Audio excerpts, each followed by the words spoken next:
নমস্কার, আমি তুহিনা আক্তার।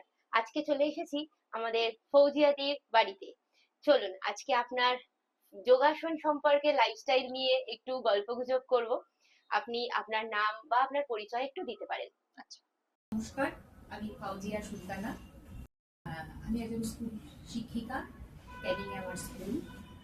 তো আমি 1 বছর আগে যোগ সংগীতি ক্লাসে ভর্তি হই। আমার একজন পরিচিত ম্যাডাম স্কুলের দিদির কাছ থেকে নাম্বার পেয়ে তুহিনার সঙ্গে যোগাযোগ করি। তো আমি মেনলি যোগাযোগ করেছিলাম, আমার পিঠে একটা ব্যথা হচ্ছিল। হ্যাঁ, তো ওই স্কুলে খাতাপত্র দেখা বা লং টাইম মাথা নিচু করে কিছু করা, ক্লাসে বোর্ড ওয়ার্ক করা, এগুলোর জন্য আমার পিঠের দিকে একটু পেন হচ্ছে। তো দিদি আমাকে বললেন যে তুমি যোগা ক্লাস জয়েন করে দেখতে পারো, উপকার পাবে। তো তারপর আমি তুহিনার সঙ্গে যোগাযোগ করি। তুহিনা আমার থেকে বয়সে অনেক ছোট, যদিও আমার ম্যাডাম। তো যাই হোক, তুহিনা ম্যাডামের সঙ্গে যোগাযোগ হয়। উনি আমাকে ক্লাস করান এবং খুব যত্ন সহকারেই শেখান, বকাও দিয়েছেন অনেকবার। হ্যাঁ, প্রথমে তো আমি ভয়ই পেতাম ম্যামের আচ্ছা, ক্লাস এবার করতে বলুন গিয়ে। যে আপনার তখনকার সমস্যা আর এখনকার সমস্যার মধ্যে কি আপনি একটু ফারাক অনুভব করছেন? আগে যেরকম কষ্টটা পাচ্ছিলেন, এই দীর্ঘদিন ক্লাস করার পর আরো কি অন্যরকম কোনো সমস্যা আপনার শরীরে অ্যাড হয়েছে, নাকি সেই সমস্যাগুলো একটু কমেছে? সেই বিষয়ে একটু বলুন। প্রথমে ব্যায়ামের ক্লাস করার 3 মাস পরই আস্তে আস্তে ব্যথাটা দেখলাম। প্রথম দিকে একটু ব্যথাটা বেড়েছিল, তারপর 3 মাস 4 মাস ক্লাস করার পর দেখলাম ব্যথাটা অনেকটাই কম। 6 মাস 7 মাস পর আমি ভুলেই গেছি যে আমার পিঠে ব্যথাটা ছিল। কিন্তু বর্তমানে আরো 8 9 মাস পর দেখলাম আমার হাতে একটা ব্যথা ইদানিং শুরু হয়েছে। সেটা হচ্ছে হাতের এই ঠিক এরকম জায়গায়। এটা মাঝে মধ্যে হয়, একটু ভারী কিছু ব্যাগ ট্যাগ মানে বইলে বা ঘরের একটু কাজ টাজ বেশি করলে এই সমস্যাটা হচ্ছে। মূলত রান্না করা, হ্যাঁ, লেখালেখি, এই সমস্যাগুলো আমরা অতিরিক্ত করতে থাকি বলেই এই সমস্যাটা প্রবলেমটা হয়। আসছে। হুম, এরও কিছু নির্দিষ্ট এক্সারসাইজ আছে, আচ্ছা, আবারও আপনাকে রেগুলার এগুলো করতে হবে, করতে হবে। দেন সেগুলো আবার কিওর হয়ে যাবে। আচ্ছা, আচ্ছা, এবার বলুন আপনি অনলাইন না অফলাইন ক্লাসে অভ্যস্ত, বা আপনার কোনটা বেটার মনে হয় সেই বিষয়ে আপনি একটু বলুন। আমি যেহেতু ওয়ার্কিং, সেজন্য আমার কাছে অনলাইন ক্লাসটাই মনে হচ্ছে বেশি ভালো। কারণ হচ্ছে আমার এই সমস্যাগুলো সমাধানের জন্য অফলাইন ক্লাস হলে সেটা হয়তো আমার পক্ষে অ্যাটেন্ড করা সম্ভব হতো না, বা রেগুলার আমি ক্লাস যেতেও পারতাম না, বা স্কুল থেকে ফিরে একটা টাইমের ব্যাপার, নিজেকে রেডি করা, তারপরে আবার যাওয়া, বাড়িতেও অনেক প্রচুর রকমের কাজ থাকে। সেজন্য আমার কাছে অনলাইন ক্লাসটাই মনে হচ্ছে বেশি ভালো। আমার এতদিনের অভিজ্ঞতায় দেখেছি যে মানুষজন প্রথমে অফলাইন ক্লাস করব, সামনে থেকে হলে ভালো হয়, এরকম প্রশ্ন আসতেই থাকে। কিন্তু 2 মাস 3 মাস তারা আবার অফলাইন থেকে অনলাইনে শিফট করে। কারণ বিশেষ করে মহিলাদের বাইরের কাজ, ঘরের কাজ, একদম সব রকম কাজের মধ্যে তারা নিজেকে যে কিছু একটু সময় দেবে, দেবে সেটা সেই রকম ভাবে আর প্রস্তুতি নিয়ে উঠতে উঠতে পারেন না। পারে। তো সেই দিক থেকে অফলাইন ক্লাসে জয়েন হওয়ার পরেও লোকজন অনলাইন ক্লাসে শিফট দিকে হয়ে যায়। একদম। তো আপনি অফলাইন ক্লাসের কি কোনো এক্সট্রা বেনিফিট পায় এমন কি মনে করেন আপনি নিজের থেকে? আপনার কি বোধ হয় যে আপনি কখনো অফলাইন ক্লাস জয়েন করবেন, বা অফলাইন ক্লাসের সুবিধা বেশি, এই বিষয়ে আপনার কি মত? আমি যেহেতু ওয়ার্কিং, আমার পক্ষে সময় ম্যানেজ করাটা মানে একটা সমস্যাজনক। তাই আমার কাছে তো অনলাইন ক্লাস সবসময়তেই ভালো।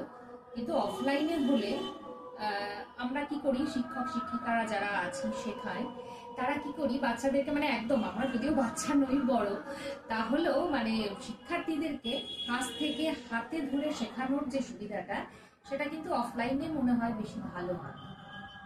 আচ্ছা, কোনো জায়গায় ভুলভ্রান্তি হলে সেটা রেকটিফাই করে দেওয়ার যে বিষয়টা। অনলাইন আর অফলাইন ক্লাসের তফাৎ বলছেন শুধুই হাতে ধরে আরো একটু প্রেসার দিয়ে করানোটাই পড়ানোর বিষয়টা একমাত্র একদম, তফাৎ, আপনি এটা এটা বলতে চান? আমার মনে হয়েছে। আচ্ছা, ঠিক আছে। আপনি আমাদের দর্শক বন্ধুদেরকে বলুন যে অনলাইন ক্লাসে আমাদের যোগ সমৃদ্ধিতে সময় নিয়ে কোনো সমস্যা হয় কিনা, যে আমাদের সকালে ক্লাস করতে পারলো না, সন্ধ্যায় ক্লাস করলো, এই যে সুবিধাগুলো আপনারা পেয়ে থাকেন, এটাতে আপনাদের কতটা বেটার অনুভব হয়? হ্যাঁ, আমাদের তো যোগ সমৃদ্ধির ক্লাস অনেকগুলোই আছে, থেরাপি ক্লাস, অ্যাডভান্স ক্লাস। তো আমি থেরাপি ক্লাসই করি, যেহেতু আমার একটু প্রবলেম থাকার জন্য। তো কোনো সময় আমি ইভিনিং এর ক্লাস করতে না পারলে, হ্যাঁ, ম্যামকে জানালে ম্যাম যে কোনো সময়ই ক্লাস অ্যাটেন্ড করার জন্য বলেন। ফলে এটা সত্যিই খুব উপকার হয়। কোনো জায়গায় যদি আমার বেরোনো থাকে বা অন্য কোনো কাজ থাকে, তো আমি রাতের ক্লাসটা করতে পারলাম না, আমি মর্নিং এ করলাম, বা মর্নিং এ পারলাম না, রাতে করলাম। ফলে এটা আমার কাছে সত্যিই খুব মানে আমি খুব উপকৃত হই এটাতে। এই সহযোগিতাটা ম্যাডাম করেন, এবং অনেকগুলো ক্লাস থাকার ফলে আমাদের ক্লাস মানে অনুপস্থিতির হারটা কম। আচ্ছা, এবার বলুন যে যোগাসন শুধুমাত্র ফিট লোকেরাই করবে, এই যে একটা চিন্তা ভাবনা মানুষজন যে ফিট থাকা অবস্থায় আমি এত এক্সারসাইজ করতে পারি, আমি তো অসুস্থ, আমি এত মোটা হয়ে গেছি, আমি নড়তে চড়তে পারি না, অত বেশি ওয়ার্কআউট কিভাবে করব, এই যে একটা ভীতি মানুষের মধ্যে রয়েছে, সেই বিষয়ে আপনার ক্লাস করার পর সেটাতে আপনার কি মনে হয় যে যারা কোনোদিন যোগাসন করেনি বা কোনো ওয়ার্কআউটের সঙ্গে যুক্ত নয়, তারা কি যোগ সমৃদ্ধির সঙ্গে যোগাসন ক্লাস অ্যাটেন্ড করতে পারে? নিশ্চয়ই পারে। কারণ হচ্ছে এক্সারসাইজ তো বিভিন্ন রকমের হয়। সেটা এজের ওপর ম্যাটার করে না। হ্যাঁ, এবার কোনো রকম সমস্যা থাকলে তো ম্যামের সঙ্গে কথা বলে তিনি যার যেটা সমস্যা সেই ধরনের এক্সারসাইজ করাতেই পারেন। হ্যাঁ, এবং আমাদের নিজেদের জন্যও তো এটা একটা দরকার, শারীরিক মানসিক দুটো ডেভেলপমেন্টের জন্যই এক্সারসাইজ সবার জন্যই প্রয়োজন বলে আমি মনে করি। মানসিক বললেন বলে এবার এটা বলি যে এখনকার বাচ্চারা ভীষণ ভাবে মানে ফোন ফোন অ্যাডিক্টেড, মানে ওরা টেকনোলজির মধ্যে সম্পূর্ণ ঢুকে নিজেকে গেছে ডুবে বলা গেছে, যায়। হ্যাঁ, তো নিমজ্জিত সেই করেছে। জায়গায় দাঁড়িয়ে আজকে মেন্টাল হেলথের জন্য যোগ সমৃদ্ধি থেকে মেডিটেশনের ক্লাস প্রোভাইড করা হচ্ছে, বা ব্রিদিং প্র্যাকটিস করানো হচ্ছে, যাদের ফোকাস আরো একটু বেটার কনসেন্ট্রেট হয়। করতে পারে। তো সেই দিক থেকে বড়দের জন্যেও মানসিক স্থিরতা বজায় রাখতে আজ মেডিটেশনের ক্লাস প্রোভাইড করা হচ্ছে। তো সেই ক্ষেত্রে সকলেই শুধুমাত্র যোগাসন নয়, অবশ্যই প্রাণায়াম মেডিটেশনের দিকে এগিয়ে আসুক, এটাই আমাদের আগামী দিনের ইচ্ছা। একমাত্র হ্যাঁ, আকাঙ্ক্ষা। সবাই চাই আমরা মানে নিজেদেরকে সুস্থ রাখার জন্য যোগব্যায়াম সবার প্রয়োজন বলে আমি মনে করি। সামাজিক সচেতনতা বোধ রেখে যোগাসন সম্পর্কে আপনি কিছু দর্শক বন্ধুদেরকে জানান। আজকাল আমরা সকলেই বিভিন্ন কাজের মধ্যে ব্যস্ত থাকি।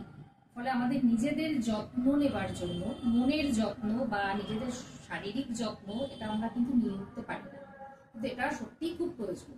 কারণ আমরা যে কাজটা করি নিজেদের ওয়ার্কিং প্লেসে, সেখানেও মনোযোগ সহকারে কাজ না করলে সম্পূর্ণতা আসে না।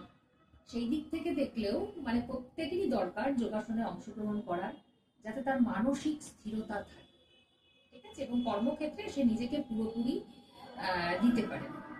অসংখ্য ধন্যবাদ আপনাকে এতটা সময় দেওয়ার জন্য, আর আমাদের দর্শক বন্ধুদেরকে আপনার জার্নি সম্পর্কে জানানোর জন্য। আপনারা সকলেই যোগ সমৃদ্ধি ইউটিউব চ্যানেল দেখতে থাকুন, আগামী দিনে আরো বিভিন্ন সমস্যা নিয়ে মানুষজনের কাছে পৌঁছাবো।